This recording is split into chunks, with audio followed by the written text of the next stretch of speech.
Ready start.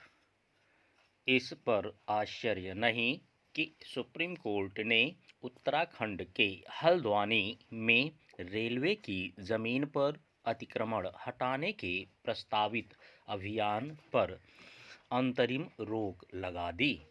इसका एक प्रमुख आधार शायद यह रहा कि उत्तराखंड हाई कोर्ट ने एक सप्ताह की नोटिस पर ही अतिक्रमण हटाने के निर्देश दिए थे, जो हजारों लोग वर्षों से अतिक्रमण वाली जगह पर रह रहे थे।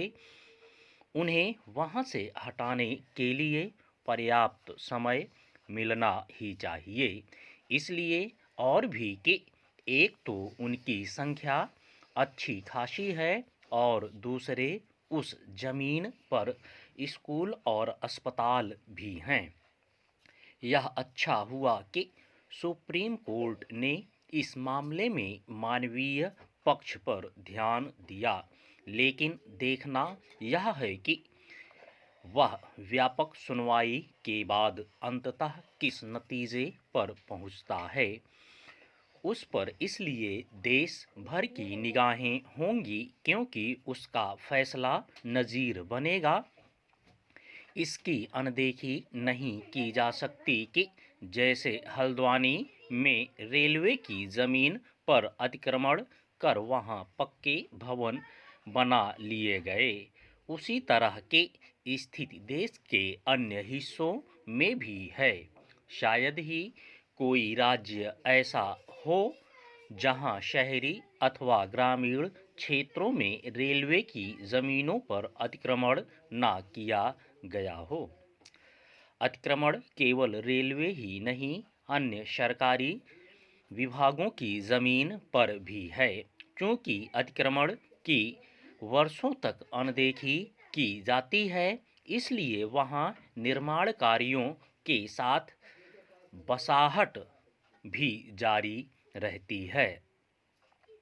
और फिर एक समय यह स्थिति आती है कि वहां से लोगों को हटाना एक मानवीय समस्या बन जाता है। हल्द्वानी में ऐसा ही हुआ।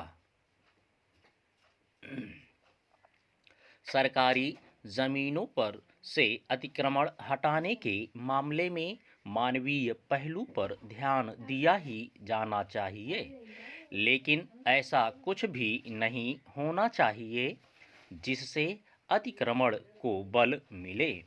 यदि सरकारी जमीनों पर अतिक्रमण की मानवीय आधार पर अनदेखी कर दी जाएगी तो फिर अतिक्रमण और बेलगाम होगा।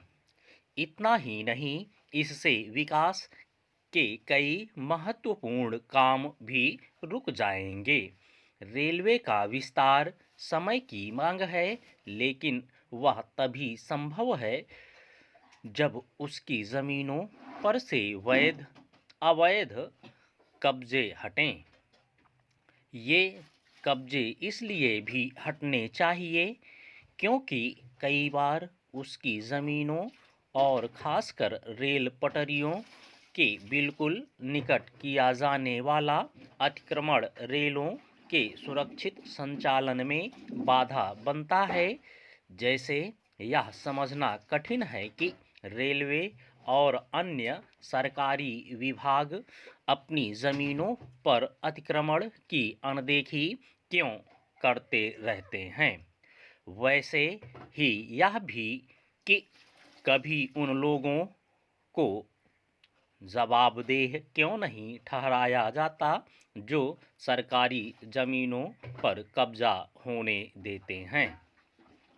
प्रायः ऐसे कब्जे सरकारी विभागों की अनदेखी और कभी-कभी तो उनकी सहमति और मदद से भी होते हैं।